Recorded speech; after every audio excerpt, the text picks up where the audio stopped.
नमस्कार विद्यार्थी मित्रांनो, मराठी करंट अफेअर्स या आपल्या युट्यूब चॅनलवरती तुम्हा सर्वांचं परत एकदा स्वागत आहे.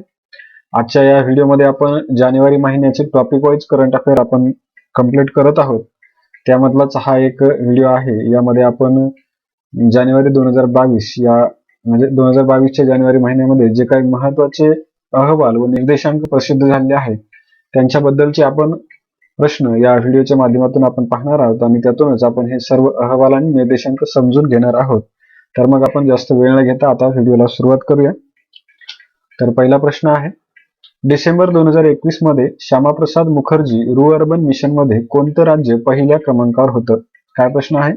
डिसेंबर 2021 मध्ये श्यामाप्रसाद मुखर्जी रुअर्बन मिशन मध्ये कोणतं राज्य पहिल्या क्रमांकावर होतं? तर यामध्ये पर्याय आहेत. पहिला पर्याय आहे तेलंगणा, दुसरा पर्याय आहे तामिळनाडू, तिसरा पर्याय आहे गुजरात आणि चौथा पर्याय आहे छत्तीसगड. तर योग्य उत्तर आहे पर्याय क्रमांक पहिला, तेलंगणा हे राज्य डिसेंबर 2021 मध्ये श्यामाप्रसाद मुखर्जी रुअर्बन मिशन मध्ये पहिल्या क्रमांकावरती होतं.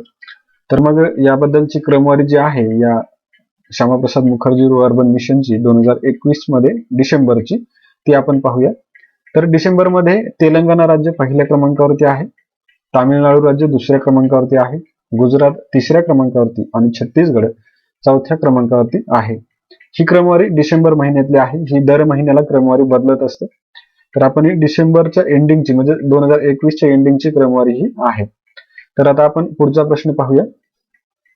फेब्रुवारी 2022 मध्ये श्यामाप्रसाद मुखर्जी रुअर्बन मिशन मध्ये कोणतं क्लस्टर पहिल्या क्रमांकावर आहे? काय प्रश्न आहे? फेब्रुवारी 2022 मध्ये श्यामाप्रसाद मुखर्जी रुअर्बन मिशन मध्ये कोणतं क्लस्टर पहिल्या क्रमांकावरती आहे? तर पर्याय आहे. पहिला पर्याय रायकल तेलंगणा, दुसरा पर्याय आईबॉक मिझोराम, तिसरा पर्याय जुक्कल तेलंगणा आणि चौथा पर्याय मुरुमुंडा छत्तीसगड. तर योग्य उत्तर आहे पर्याय क्रमांक पहिला, रायकल हे जे क्लस्टर आहे तेलंगणा राज्यातील ते फेब्रुवारी 2022च्या रँकिंग मध्ये श्यामाप्रसाद मुखर्जी रुअर्बन मिशन मध्ये पहिल्या क्रमांकावरती होतं. कारण की ही जी रँकिंग आहे ती दर महिन्याला प्रसिद्ध होत असते. त्यामुळे मासिक रँकिंग मध्ये कोणतं राज्य कोणत्या क्रमांकावरती आहे किंवा कोणतं क्लस्टर कोणत्या क्रमांकावरती आहे ते पाहणं गरजेचं ठरतं. आणि डिसेंबर 2021 मध्ये देखील हे रायकल जे आहे क्लस्टर ते या क्रमवारीमध्ये पहिल्या क्रमांकावरती होतं. तर आता आपण पुढचा प्रश्न पाहूया. Atal ranking of institution on innovation achievements 2021 बद्दल योग्य विधान आपल्याला ओळखायचे.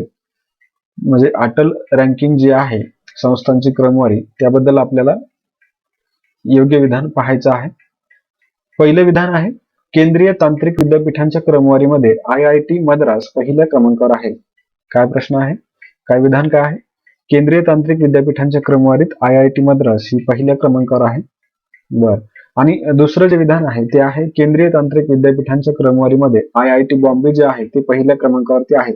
मग या ठिकाणी दोन्ही विधानं दिलेली आहेत आणि दोन्ही विधानामध्ये ज्या IIT दिलेल्या आहेत त्या दोन्ही पहिल्या क्रमांकावरती आहेत असं सांगितलेलं आहे. तर यामधलं जे पहिलं विधान आहे IIT मद्रास हे पहिल्या क्रमांकावरती आहे तर ते योग्य आहे. आणि IIT बॉम्बे हे पहिल्या क्रमांकावरती नसून त्याबद्दल आपण अधिकची माहिती पाहूया. तर या प्रश्नाचं उत्तर मात्र लक्षात ठेवायचं की हा पहिलं विधान जे आहे ते बरोबर आहे. म्हणजे उत्तर जे आहे ते पर्याय क्रमांक पहिला आहे. आणि आता याबद्दल स्पष्टीकरण आपण पाहूया. तर IIT मद्रास हे पहिल्या क्रमांकावरती आहे अटल रँकिंगच्या मध्ये आणि IIT बॉम्बे जे आहे ते दुसऱ्या क्रमांकावरती आहे. या ठिकाणी आपल्याला पर्यायामध्ये विधानामध्ये पहिल्या क्रमांकावरती दिले होते जे की चुकीचं आहे. IIT बॉम्बे ही दुसऱ्या क्रमांकावरती आहे आणि IIT दिल्ली जी आहे ती तिसऱ्या क्रमांकावरती आहे. म्हणजे क्रम कसा आहे तर पहिला मद्रास, दुसरा बॉम्बे आणि तिसरी दिल्ली. म्हणजे चेन्नईवरून मुंबईला यायचं, मुंबईवरून दिल्लीला जायचं, अशा प्रकारे आपण याला जर क्रम लावला तर हे रँकिंग मधला क्रम आपल्या लक्षात ठेवून चेन्नई टू बॉम्बे, बॉम्बे टू दिल्ली अशा प्रकारे हे लक्षात ठेवायचं आहे. त्यानंतर पुढचा प्रश्न पाहूया. तो देखील अटल रँकिंग च्या संबंधितच आहे. तर Atal ranking of institution on innovation achievements 2021 बद्दल आपल्याला योग्य विधाने ओळखायची आहेत. पहिलं विधान आहे, राज्य तांत्रिक विद्यापीठांच्या क्रमवारीमध्ये पंजाब विद्यापीठ पहिल्या क्रमांकावरती आहे. काय आहे पहिलं विधान? तर राज्य तांत्रिक विद्यापीठांच्या क्रमवारीत पंजाब विद्यापीठ पहिल्या क्रमांकावर आहे. आणि दुसरं विधान काय आहे? तर राज्य तांत्रिक विद्यापीठांच्या क्रमवारीमध्ये दिल्ली तंत्रज्ञान विद्यापीठ जे आहे ते दुसऱ्या क्रमांकावरती आहे. दुसरं विधान काय आहे? तर राज्य तांत्रिक विद्यापीठांच्या क्रमवारीत दिल्ली तंत्रज्ञान विद्यापीठ दुसऱ्या क्रमांकावर आहे. तर याचं योग्य उत्तर काय असणार आहे, तर दोन्ही विधान ही बरोबर आहेत. म्हणजे पर्याय क्रमांक 3 आहे याचं योग्य उत्तर आहे की तांत्रिक विद्यापीठांच्या म्हणजे राज्य तांत्रिक विद्यापीठांची जी क्रमवारी आहे त्यामध्ये पंजाब विद्यापीठ हे पहिल्या क्रमांकावर आहे आणि दिल्ली तंत्रज्ञान विद्यापीठ हे दुसऱ्या क्रमांकावरती आहे, म्हणून हे दोन्ही विधान बरोबर आहेत. तर याचं स्पष्टीकरण आपण पाहूया. ही जी क्रमवारी आहे राज्य तांत्रिक विद्यापीठांची, त्यामध्ये पहिल्या क्रमांकावर पंजाब विद्यापीठ आहे पंजाबचं, दुसऱ्या क्रमांकावर दिल्ली तंत्रज्ञान विद्यापीठ आहे दिल्लीचं आणि तिसऱ्या क्रमांकावरती देखील दिल्लीतील नेताजी सुभाष विद्यापीठ हे तिसऱ्या क्रमांकावरती आहे. हे क्रमवारीचं आपल्याला स्पष्टीकरण आपण पाहिलं. आता आपण पुढचा प्रश्न पाहूया. हा देखील अटल रँकिंग वरतीच आधारित आहे. Atal ranking of institution on innovation achievements 2021 बद्दल आपल्याला योग्य विधाने ओळखायची आहेत. तर त्यामध्ये पहिलं विधान आहे राज्य तांत्रिक विद्यापीठ किंवा संस्थांच्या क्रमवारीमध्ये रासायनिक तंत्रज्ञान संस्था महाराष्ट्र ही 6व्या क्रमांकावर आहे. काय आहे, तर राज्य तांत्रिक विद्यापीठ किंवा संस्थांच्या क्रमवारीत रासायनिक तंत्रज्ञान संस्था महाराष्ट्र हे 6व्या क्रमांकावर आहे. आणि दुसरं विधान काय आहे, तर राज्य तांत्रिक विद्यापीठ संस्थांच्या क्रमवारीमध्ये सावित्रीबाई फुले विद्यापीठ पुणे हे 8व्या क्रमांकावरती आहे. तर ह्या दोन्ही विधानाचा विचार केला असता आपल्या असं लक्षात येतं की दोन्ही विधानं बरोबर आहेत, कारण की रासायनिक तंत्रज्ञान संस्था महाराष्ट्रातली जी रासायनिक तंत्रज्ञान संस्था आहे ती या राज्य तांत्रिक विद्यापीठांच्या क्रमवारीत 6व्या क्रमांकावर आहे आणि सावित्रीबाई फुले पुणे विद्यापीठ जे आहे ते या राज्य तांत्रिक विद्यापीठांच्या वर्गवारीमध्ये 8व्या क्रमांकावरती आहे, म्हणून हे दोन्ही विधानं बरोबर आहेत. मग पर्याय क्रमांक 3 हे याचं योग्य उत्तर आहे. त्यानंतर पुढचा प्रश्न पाहूया. तो देखील अटल रँकिंग बद्दलच आहे. अटल रँकिंग 2021 मध्ये सरकारी तांत्रिक महाविद्यालयांच्या वर्गवारीनुसार चुकीची जोडी ओळखायची. या ठिकाणी आपल्याला बरोबर जोडी ओळखायची नसून चुकीची जोडी ओळखायची आहे. तर पाहूया.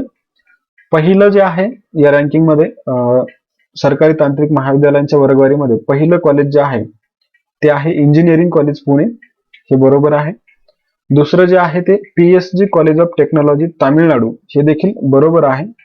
तिसरं जे कॉलेज आहे ते LD college of engineering Gujarat, तर हे पण बरोबर आहे. आणि पाचवं जे कॉलेज दिलेलं आहे तर या ठिकाणी पाचवं नसून चौथं पाहिजे होतं, जे की थियागराजर कॉलेज ऑफ इंजिनिअरिंग तामिळनाडू हे 4थ्या क्रमांकावरती आहे. या ठिकाणी पाचवं दिल्यामुळे हे चुकीचं आहे, म्हणून उत्तर काय असणार आहे, पर्याय क्रमांक 4. चुकीची जी जोडी आहे ती आहे पर्याय क्रमांक 4. या ठिकाणी 4था नंबर पाहिजे होता, थियागराज कॉलेज ऑफ इंजिनिअरिंग तामिळनाडूचा. तर ते आपण स्पष्टीकरण पाहतोय. पहिल्या क्रमांकावरती इंजिनिअरिंग कॉलेज पुणे आहे, दुसऱ्या क्रमांकावरती PSG college of technology Tamil Nadu आहे, तिसऱ्या क्रमांकावरती LD college of engineering Gujarat आहे आणि चौथ्या क्रमांकावरती थियागराजर कॉलेज ऑफ इंजिनिअरिंग तामिळनाडू हे 4थ्या क्रमांकावरती आहे. म्हणजे प्रश्नामध्ये ते 5वा दिला होता तर त्याचा क्रमांक 4था आहे. कोणत्या क्रमवारीमध्ये, तर अटल रँकिंगच्या सरकारी तांत्रिक महाविद्यालयांच्या वर्गवारीमध्ये हे अशा प्रकारचे पहिले 4 कॉलेज आहेत. आता आपण पुढचा प्रश्न पाहूया. अटल रँकिंग 2021 खाजगी तांत्रिक महाविद्यालय वर्गवारीनुसार पहिल्या क्रमांकावर कोणतं महाविद्यालय आहे? काय प्रश्न आहे, अटल रँकिंग 2021च्या खाजगी तांत्रिक महाविद्यालय वर्गवारीनुसार पहिल्या क्रमांकावर कोणतं महाविद्यालय आहे? तर या ठिकाणचे पर्यायामध्ये दिलेलं आहे GH Raisoni college of engineering Maharashtra, हे या तांत्रिक महाविद्यालयांच्या वर्गवारीमध्ये पहिल्या क्रमांकावरती आहे. आणि हे जे बाकीचे कॉलेजेस आहेत ते अनुक्रमे दुसरा, तिसरा, चौथ्या क्रमांकावरती आहेत. म्हणजेच GH Raisoni college of engineering Maharashtra हे पहिल्या क्रमांकावरती, RMK इंजिनिअरिंग कॉलेज तामिळनाडू दुसऱ्या क्रमांकावरती, KIET group of institution Uttar Pradesh हे तिसऱ्या क्रमांकावरती, Shri Krishna college of engineering and technology Tamil Nadu चौथ्या क्रमांकावरती. तर आपल्याला या बाबतीत हे 4ही क्रमांक लक्षात ठेवायचे का, तर नाही. आपल्याला फक्त पहिला क्रमांक जो की आपल्या महाराष्ट्रातली कॉलेज असल्यामुळे आपल्याला लक्षात ठेवणं गरजेचं आहे. तर तो तांत्रिक महाविद्यालयांच्या वर्गवारीमध्ये GH Raisoni college of engineering Maharashtra हे पहिल्या क्रमांकावरती आहे, एवढं आपल्याला लक्षात ठेवायचं आहे. कोणत्या रँकिंग मध्ये, तर अटल रँकिंग 2021 मध्ये खाजगी तांत्रिक महाविद्यालयांच्या वर्गवारीत GH Raisoni college of engineering महाराष्ट्राचं पहिल्या क्रमांकावरती आहे, हे लक्षात ठेवायचं. आता आपण पुढचा प्रश्न पाहूया. Atal ranking of institution on innovation achievements 2021 बद्दल अयोग्य विधान ओळखायचे. या ठिकाणी देखील आपल्याला योग्य नसून तर अयोग्य विधान ओळखायचं, म्हणजे चुकीचं विधान ओळखायचं आहे. तर पहिलं विधान आहे, ही क्रमवारी 2 गटात आणि 5 उपगटामध्ये विभागलेली आहे. विधान बरोबर आहे. कारण की क्रमवारी ही 2 गटात, एक तांत्रिक आणि अतांत्रिक अशा 2 गटात आणि इतर जे 5 उपगट आहेत त्यामध्ये विभागलेली आहे. हे बरोबर आहे. दुसरं विधान आहे पहिली आवृत्ती 2019 या वर्षी प्रसिद्ध करण्यात आली. हे पण विधान बरोबर आहे. या अटल रँकिंगची पहिली आवृत्ती 2021 ला प्रसिद्ध करण्यात आली होती आणि ही जी 2021 ची आवृत्ती आहे ती तिसरी आवृत्ती आहे. हे पण आपल्याला लक्षात ठेवायचं आहे. 2021 च्या आवृत्तीमध्ये 496 संस्था सहभागी झाल्या. तर हे विधान थोडं मला चुकीचं वाटतंय, त्याबद्दल आपण पुढे स्पष्टीकरण पाहणार आहोत. आणि चौथं विधान जे आहे ते या क्रमवारीशी संबंधित मंत्रालय शिक्षण मंत्रालय आहे. तर हे बरोबर आहे, कारण की शिक्षण मंत्रालयाकडूनच ही अटल रँकिंग प्रसिद्ध केली जाते. तर आता याबद्दल आपण पाहूया. उत्तर जे आहे ते पर्याय क्रमांक 3 हे चुकीचं आहे. 2021 च्या आवृत्तीमध्ये 496 संस्था सहभागी झाल्या असं जे दिलेलं आहे, तर त्या संस्था 496 संस्था ह्या 2019 च्या पहिल्या वर्गवारीमध्ये काय झाल्या होत्या, सहभागी झाल्या होत्या. तर हे चुकीचं आहे. तर 2021 ला 1438 संस्था सहभागी झालेल्या आहेत. म्हणून पर्याय क्रमांक 3 अयोग्य विधान आहे. सी हे विधान अयोग्य आहे. आणि प्रमुख 2 गट जे आहेत या वर्गवारीचे ते एक तांत्रिक संस्था आणि अतांत्रिक संस्था असं वर्गवारी केली आहे. आणि 2021 ची ही तिसरी आवृत्ती आहे. याबद्दल आपल्याला ही माहिती लक्षात ठेवणं गरजेचं आहे.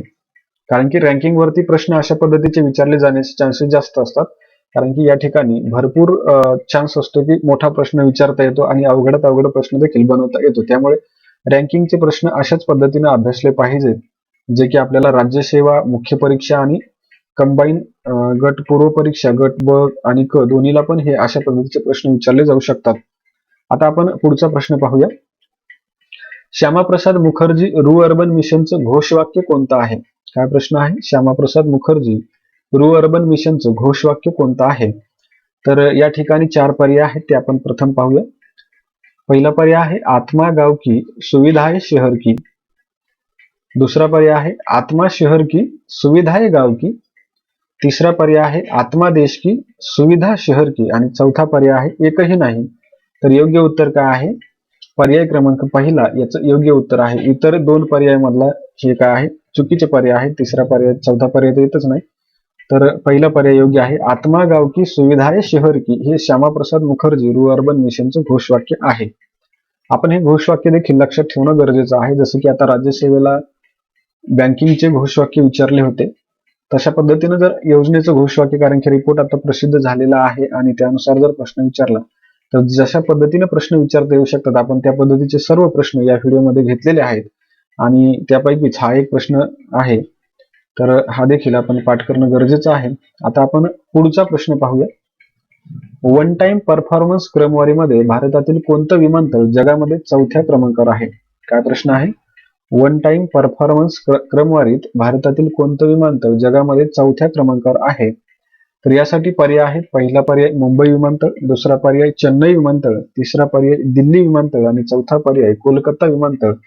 तर योग्य उत्तर आहे पर्याय क्रमांक 2 चेन्नई विमानतळ जे आहे ते वन टाइम परफॉर्मन्स क्रमवारीमध्ये जगामध्ये 4थ्या क्रमांकावरती आलेलं आहे. मग याचं आपण स्पष्टीकरण पाहूया. या क्रमवारीमध्ये मियामी विमानतळ अमेरिका हे जगात पहिल्या क्रमांकावरती आहे. फुकुओका विमानतळ जपान हे जगामध्ये 2ऱ्या क्रमांकावर आहे. हानेडा विमानतळ जपान हे जगामध्ये 3ऱ्या क्रमांकावर आहे. आणि चेन्नई विमानतळ भारत हे जगामध्ये 4थ्या क्रमांकावर आहे. म्हणजे आपल्या भारताचं चेन्नई विमानतळ हे जगामध्ये 4थ्या क्रमांकावरती आहे. कोणत्या क्रमवारीत? तर वन टाइम परफॉर्मन्स क्रमवारीमध्ये. त्यानंतर पुढचा प्रश्न पाहूया. The Henley passport index quarter 1 चा 2022 च्या क्रमवारीनुसार योग्य उत्तर द्यायचं आहे. म्हणजे हेनले पासपोर्ट इंडेक्स हा क्वार्टर मध्ये प्रसिद्ध होत असतो, पहिलं, दुसरं, तिसरं. तर त्यानुसार हा क्वार्टर 1 चा हेनले पासपोर्ट इंडेक्स आहे आणि त्या 2022 च्या क्रमवारीनुसार आपल्याला योग्य उत्तर द्यायचं. तर पहिल्या क्रमांकावर जपान आणि सिंगापूर हे 2 देश आहेत. हे विधान बरोबर आहे. दुसरं विधान आहे भारताचा क्रमांक 83 आहे. हे पण विधान बरोबर आहे. भारत या क्रमवारीत 83 क्रमांकावर आहे. त्यानंतर तिसरं विधान दिलेलं आहे सर्वात शेवटी क्रमांक हा अफगाणिस्तान या देशाचा आहे. तर हे पण विधान बरोबर आहे, कारण की या क्रमवारीमध्ये 111व्या क्रमांकावरती म्हणजे सर्वात शेवटी हा अफगाणिस्तान देश आहे. म्हणून या प्रश्नाचं उत्तर आहे पर्याय क्रमांक 4 सर्व विधाने बरोबर आहेत. हेनले पासपोर्ट इंडेक्सचा क्वार्टर 1 चा जो इंडेक्स आहे 2022 वर्षासाठी, त्यामध्ये पहिल्या क्रमांकावर जपान आणि सिंगापूर हे दोन देश आहेत. भारताचा क्रमांक 83 आहे आणि सर्वात शेवटचा क्रमांक अफगाणिस्तान या देशाचा आहे. म्हणून हे सर्व विधाने बरोबर आहेत. त्यानंतर पुढचा प्रश्न आहे, द हेनले पासपोर्ट इंडेक्स 2022 नुसार उत्तर द्यायचे आपल्याला. म्हणजे जोड्या ओळखायच्या आहेत, कोणती चुकीची आहे किंवा बरोबर आहे ते आपल्याला पाहायचं आहे. तर पहिली जोडी दिलेली आहे जर्मनीचा क्रमांक दुसरा, हे बरोबर आहे. दुसरं दिलेलं आहे भारताचा क्रमांक तिसरा 83वा, तर हे पण बरोबर आहे. भारत 83व्या क्रमांकावरती आहे, जर्मनी दुसऱ्या क्रमांकावरती आहे. दक्षिण कोरियाचा क्रमांक दुसरा हे दिलेलं आहे, तर हे पण बरोबर आहे. दक्षिण कोरिया दुसऱ्या क्रमांकावरती आहे. आणि चौथं जे दिलेलं आहे ते साओ टॉमे अँड प्रिन्सिप जो आहे तो देखील 83व्या क्रमांकावरती आहे, तर हे पण बरोबर आहे. भारताच्या सोबत साओ टॉम प्रिन्सिप हा देश देखील 83व्या क्रमांकावरती आहे. म्हणजे 83व्या क्रमांकावरती संयुक्तपणे दोन देश, भारत आणि साओ टॉम प्रिन्सिप. आणि दुसऱ्या क्रमांकावरती दोन देश, जर्मनी आणि दक्षिण कोरिया हे दुसऱ्या क्रमांकावरती आहेत. आणि पहिल्या क्रमांकावरती जपान आणि सिंगापूर. अशा पद्धतीने हे कॉमन देश आहेत जे की एका पदावरती संयुक्तपणे आहेत. तर आपल्याला पहिला, दुसरा आणि आपल्या भारताचा क्रमांक विचारला जाण्याचे चान्सेस जास्त असतात, म्हणून आपण हा प्रश्न बनवलेला आहे. मग याचं उत्तर काय असणार आहे, तर पर्याय क्रमांक चौथा सर्व बरोबर आहे. जर्मनी दुसऱ्या क्रमांकावर, दक्षिण कोरिया दुसऱ्या क्रमांकावर, भारत आणि साओ टॉम प्रिन्सिप हे देखील एकत्रितपणे 83व्या क्रमांकावरती आहेत. म्हणून उत्तर आहे पर्याय क्रमांक 4 सर्व बरोबर. त्यानंतर पुढचा प्रश्न आता पाहूया. हा वनस्थिती अहवालाच्या बद्दल आहे, तर तो पाहूया. भारतीय वनस्थिती अहवाल 2021 बद्दल आपल्याला चुकीचं विधान ओळखायचं आहे. कोणतं विधान, तर चुकीचं विधान ओळखायचं आहे. तर पहिलं विधान आहे, हा अहवाल दर 2 वर्षांनी प्रसिद्ध केला जातो, तर हे विधान बरोबर आहे. दुसरं विधान आहे, यावर्षी अहवालाची 17वी आवृत्ती आहे, हे पण विधान बरोबर आहे. तिसरं विधान आहे, टक्केवारीच्या दृष्ट्या सर्वात जास्त वने ही मिझोराम राज्यामध्ये आहेत, हे पण विधान बरोबर आहे. मग चौथं विधान पाहूया काय आहे, तर महाराष्ट्रामध्ये सर्वाधिक खारफुटी वनांची वाढ झाली आहे, तर हे विधान चुकीचं आहे. कारण की सर्वाधिक खारफुटी वनांची वाढ जी आहे ती आपल्या महाराष्ट्रामध्ये झालेली नसून ओडिशा या राज्यामध्ये झालेली आहे, जे की 8 स्क्वेअर किलोमीटरची आहे. आणि दुसऱ्या क्रमांकावरती आपलं महाराष्ट्र राज्य आहे, त्याची 4 स्क्वेअर किलोमीटरची खारफुटी वनांची वाढ आहे, जे की सर्वाधिक आहे. म्हणजे सर्वाधिक खारफुटी वनांच्या वाढीमध्ये पहिल्या क्रमांकावरती ओडिशा राज्य आहे, जे की आपण पर्यायामध्ये आपण पाहतोय महाराष्ट्र दिलेलं आहे, ते चुकीचं आहे. म्हणून उत्तर चौथा पर्याय हे चुकीचं आहे. या ठिकाणी ओडिशा पाहिजे होतं. आणि कारण की आपण स्पष्टीकरणामध्ये पाहिलेलं आहे, ओडिशामध्ये 8 स्क्वेअर फूट आहे आणि स्क्वेअर किलोमीटर आहे, आणि महाराष्ट्रात 4 स्क्वेअर किलोमीटरनं वाढ झालेली आहे. महाराष्ट्र दुसरा आहे यामध्ये. त्यानंतर आता पुढचा प्रश्न पाहूया. इनइक्वॅलिटी किल्स अहवालाबद्दल योग्य विधान ओळखायचं आहे. हा प्रश्न आहे, इनइक्वॅलिटी किल्स अहवालाबद्दल आपल्याला योग्य विधान ओळखायचं आहे. तर यामध्ये पहिलं विधान आहे, अहवाल प्रसिद्ध करणारी संस्था ऑक्सफॅम इंडिया ही आहे, तर हे विधान आपण पाहूया. आधी सर्व विधाने आपण पाहूया, नंतर विधान बरोबर की चूक ते ठरवूया. दुसरं विधान आहे, भारतातील श्रीमंतांची संख्या 102 वरून वाढून 142 इतकी झाली. त्यानंतर तिसरं विधान आहे, कोविड-19च्या काळामध्ये 84% भारतीय कुटुंबांच्या उत्पन्नामध्ये घट झाली आहे. आणि चौथं विधान आहे, सर्व विधाने योग्य. तर या ठिकाणी जे 3 विधानं दिलेली आहेत पहिली, तर ही 3 विधानामध्ये पहिलं विधान जे आहे, अहवाल प्रसिद्ध करणारी संस्था ऑक्सफॅम आहे, तर हे बरोबर आहे. दुसरं विधान आहे, भारतातील श्रीमंतांची संख्या 102 वरून वाढून 142 झाली, हे पण बरोबर आहे. आणि तिसरं विधान आहे, कोविड-19च्या काळामध्ये 84% भारतीय कुटुंबाच्या उत्पन्नात घट झाली आहे, हे पण विधान बरोबर आहे. म्हणून या प्रश्नाचं योग्य उत्तर आहे, सर्व विधाने योग्य आहेत.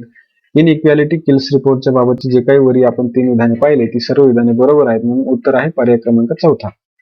त्यानंतर पुढचा प्रश्न पाहूया. इंटरनॅशनल लेबर ऑर्गनायझेशनचा अहवाल 2022 मध्ये जागतिक बेरोजगारीची पातळी किती असल्याचा अंदाज आहे. काय प्रश्न आहे, इंटरनॅशनल लेबर ऑर्गनायझेशनचा अहवाल जो की 2022 या वर्षासाठी प्रसिद्ध करण्यात आला आहे, तर यामध्ये जागतिक बेरोजगारीची पातळी किती असल्याचा अंदाज आहे. तर पर्याय आहेत, पहिला पर्याय 207 दशलक्ष, दुसरा पर्याय 305 दशलक्ष, तिसरा पर्याय 307 दशलक्ष आणि चौथा पर्याय 205 दशलक्ष.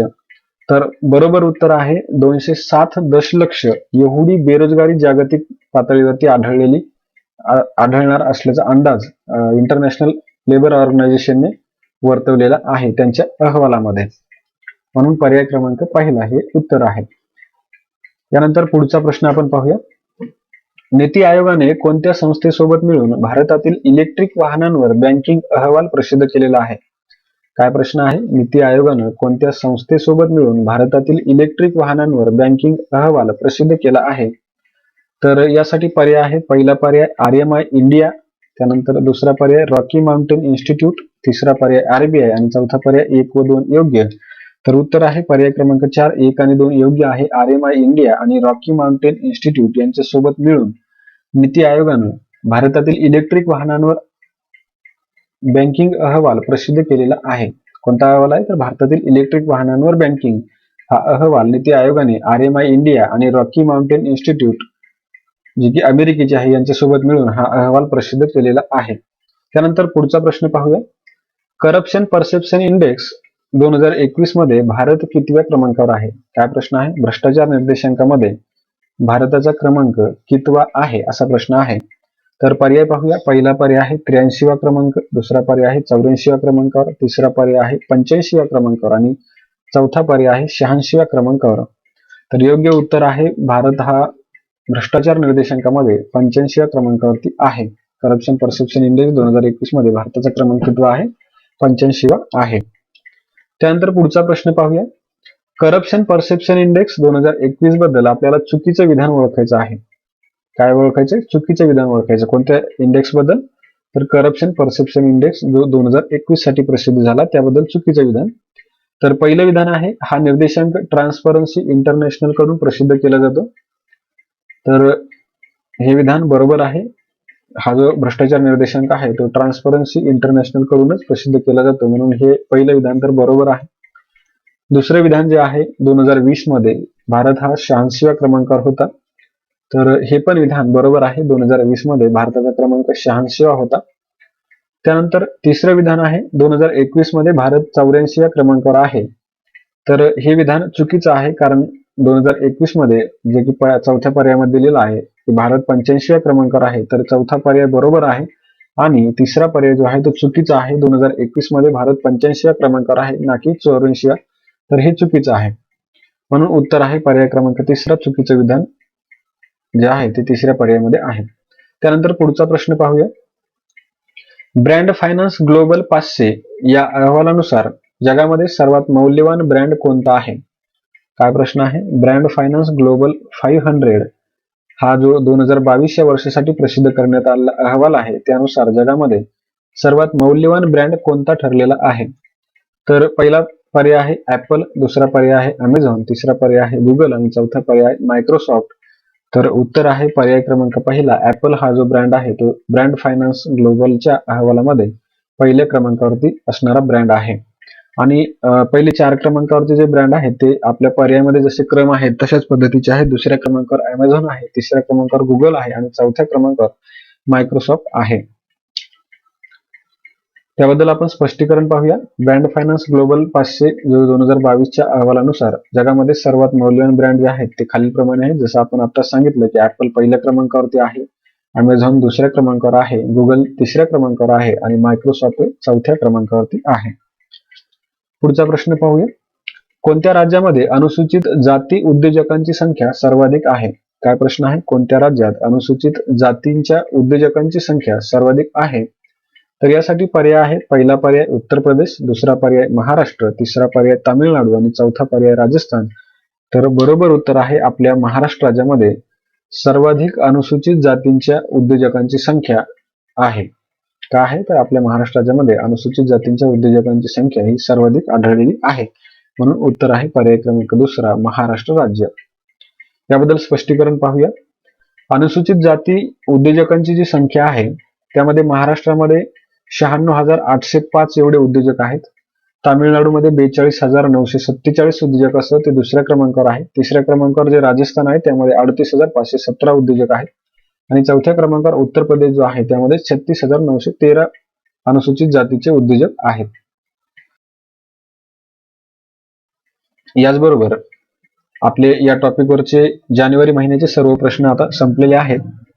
आता आपण उद्या किंवा परवा या 2 दिवसामध्ये पुढचा जो टॉपिकचा व्हिडिओ आहे तो अपलोड करणारच आहोत.